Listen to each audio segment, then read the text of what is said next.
Hello, today I'm going to do a review of The Hill of Dreams by Arthur Machen. I thought it was going to be at least a 20th century book. No, it's a 19th century book, sort of technically. It was published in 1907 by Welsh horror fantasy author Arthur Machen. It was actually written in 1895 to 1897. I read an earlier book of his, probably the one he's probably best known for, which is The Great God Pan, which is a fantasy horror novel where they conduct experiments on a young woman, exposing her to kind of this pagan kind of god is what ends up being, and horror ensues. Bloodshed and decadence and implied sexuality, which was really seen as very degrading and corrupt at the time, and hurt him as an author of being able to get published. Perhaps this seems to be Hill of Dreams seems to be the book that he's worked on after that. After the publishing of that, and it did take until 1907 before that was published, and it wasn't until sort of the 1920s where he started to get reappreciated by people like Lovecraft, maybe Bram Stoker at the time, contemporary of his, actually, because was influenced by him. Arthur Machen very much comes from the decadent, it was probably the decadent movement in France and the aesthetic movement, kind of Oscar Wilde in England. That kind of movement. It's art for art's sake. A lot of very kind of sumptuous, sensual. Not really. It's art for art's sake. It's not really interested in ethics, in morality. It's very much just strictly art.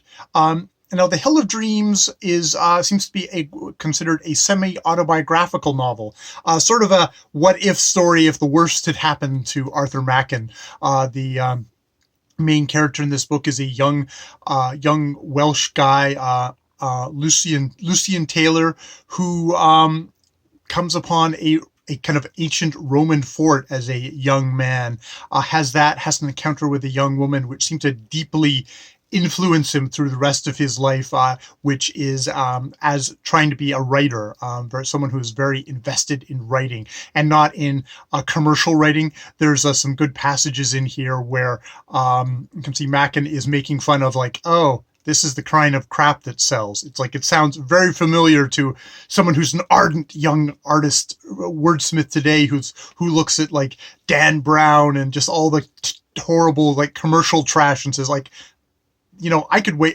What I have to give is way better than this stuff, and it's not as trite or as moralistic or as just pap.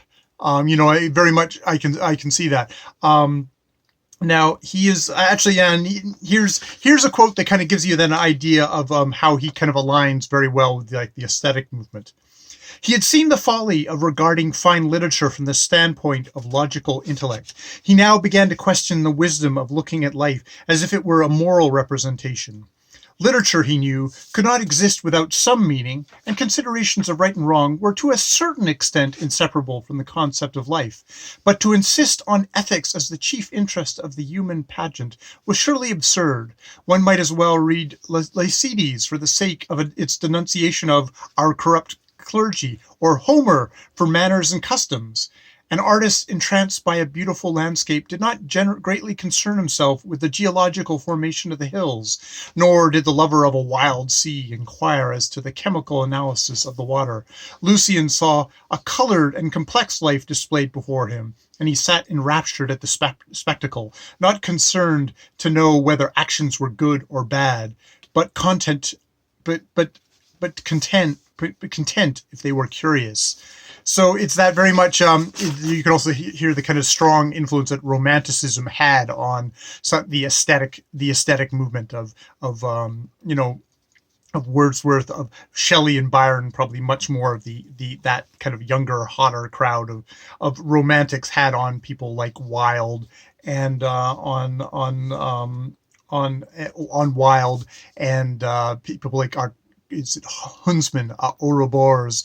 You can very much this kind of like they're interested in the sensuous, in the animalistic. This is almost kind of like a Freudian portrait of an artist as a young man, uh, and it's a young man who definitely has a lot of issues with sexuality, with the women in his life. Um, here's a later quote from him.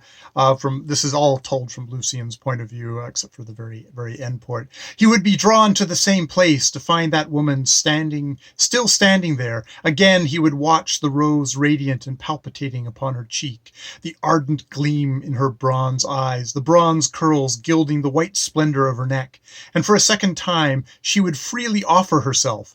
He could hear the wail of the singers swelling to a shriek and see the dusky dancers whirling round in a faster frenzy, and the naphtha flares tinged with red as the woman and he went away into the dark, into the cloistered court where every flower was aflame and whence he would never come out. This bacchanalian orgy is a night market in sort of just a London suburb, but he has this Lucian Taylor has this very overheated imagination which seems to consume him. He seems to quickly detach himself from reality. There's definitely many hints of madness as the book goes on, and how fragile or tenuous his grasp of reality is. And it's not only just fantasy. He has whole scenes where he is kind of just conjuring ancient times of a Roman villa, and the seduction of youths by a young boy being seduced by a Roman matron, her serving maids undressing him imagining himself as that Roman maiden and being undressed as well. There's a lot of fluidity, in the sexuality there, though at the same time Lucian himself seems to be, he is obsessed with woman as a symbol, but also repelled and scared of women as actual objects. It was no love of a woman, but the desire of womanhood, the eros of the unknown, that made the heart tremble. He had hardly dreamed that such a love could ever be satisfied, that the thirst of beauty could be slaked. He shrank from all contact of actuality, not venturing so much as to imagine the inner place and sanctuary of the mysteries. It was enough for him to adore the outer court, to know that within, in the sweet gloom, were the visions and the rapture, the altar and the sacrifice. He is deeply kind of unsettled by the actual feminine. There's a hilarious section in here where he becomes obsessed with this girl Annie, and it's like, oh, she's my great love, and I'm going to dedicate myself to elevating myself to be worthy of her, laying down kind of thorny boughs in his room and lying upon them and having his flesh pierced in kind of exquisite agony.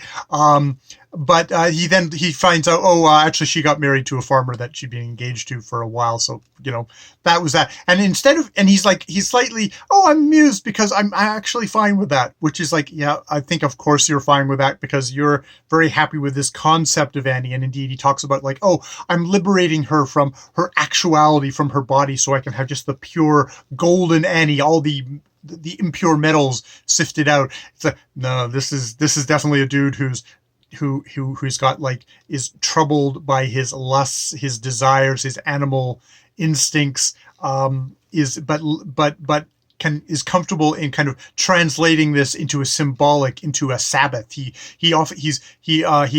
conjures up a couple of images of women, and it's like, we're going to get taken into the Sabbath of which I will never return. So it's interesting because I can see in some ways Mchn going from the Great God Pan, which actually came before this, which also kind of dealt with this kind of pagan and unbridled passions and stuff like this. This is sort of what you can see of looking at historically. If Victorians had everything very tamped down and orderly, this is kind of, we're doing the transition into Freud, into the explosion of acknowledging the id, the super ego, and also just like the explosion of really negative passions and violence with the world wars coming on the other side of this. So really dark, that, and like, the Holocaust, just in our Western imaginations of just splitting open, and just, the dreams of reason are, you know quite horrific. And Mchn is definitely is kind of an harbinger of this, of just this kind of this explosion that's going to happen. So it's interesting to have him imagine, like, this is a self of myself that could have gone down this path, that could have, spoiler alert, gone completely insane. And by the end of this book, that is indeed what happens. I It's interesting in this book of, like, I do wonder sometimes whether the book is sort of making fun of Lucian as much as it gets caught up in that passion. There's a little section in here where, he finally is like, okay, I'm gonna explore this neighborhood, all this kind of slum suburban neighborhood, but like this icy fog has come down, but I'm still gonna wander around the fields. And he's doing all this wandering around. Meanwhile, the narrator, the kind of the omniscient narrator of the book, makes a point of saying, like, well, there had also been muggers at work in the area, and they'd mugged this guy, and so there was a lot of kind of fear in the neighborhood of, like, okay, there's muggers around, so people are kind of really on edge. And he's kind of coming through the things, kind of cursing himself for, like, why can't I be a better writer and all that. And he kind of goes, and kicks something, and he hears this shriek, and it's a woman across the way who's obviously afraid that this is going to be some mugger, some rapist. And she sees him kind of looming out of thing, and he's all hollow-faced and probably looks like quite a fright, because he's the starving, gaunt, kind of super inward, basically he looks like a psychopath who might be out there to try and, kill people. She sees him and goes like, ugh, and runs away shrieking. And he takes this as like, oh my God, she was beckoning to me. She was this dark woman who was beckoning to me to passions of a night of unbridled altar sacrifice, exquisite pain, kind of all that sort of stuff. But it's like, no, you are a kind of a frustrated dweeby guy who's kicking stuff through the thing, who accidentally startled a woman who got, you just had that adrenaline rush and ran away. But you've taken it as this, you've swirled this into this great thing. And I mean, he keeps on going back to memories of, like, oh, maybe there are women out there who want to have conjugal, doesn't even say conjugal, but it's all cloaked in all this kind of metaphor and stuff like that. So there's this deep kind of, it's a laugh out loud moment, but Lucian himself is taking it very, very seriously. And as the reader, you're sort of, you're torn between both, actually. I mean, I do actually take him semi-seriously as an author, just because Mchn is someone who can write. It is very florid. He goes on, his influence extends to people like Lovecraft, so he definitely does jump in, roll around, and just have fun in the purple prose and that kind of, it becomes this kind of writing does, in one sense become the pulp fiction kind of purple prose that later happens, though not the commercial stuff that was going to sell. Lovecraft, died penniless for reasons. But it has a certain charm to it. He's someone who is very dedicated to his art.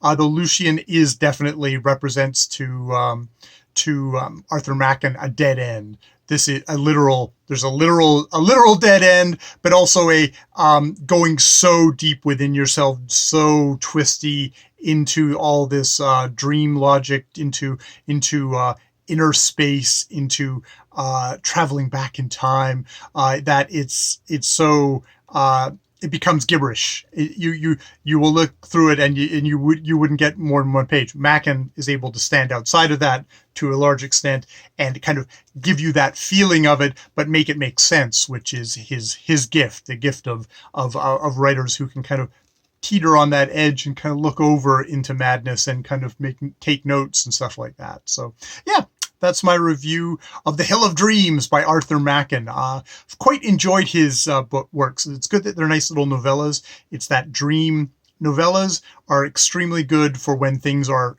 Fevered Dreams. Fever Dreams, you want a novella. You do not want, 12-volume work of Fever Dreams. But yeah, for that, I enjoyed it, even though I don't know how I feel about the end. I mean, in some ways, talking about the end, talking about the book in general does actually make me enjoy the end, because it gives me that apt metaphor of Mchn doesn't go. This is the what if he had gone into madness, then the scrawls would be indecipherable. Now the scrawls are decipherable, and I'm enjoying them over 100 years later. So yeah. So I guess overall I could even bump it up as extra star in Goodreads. Not that I really go in for that stuff very much. All right, more videos later.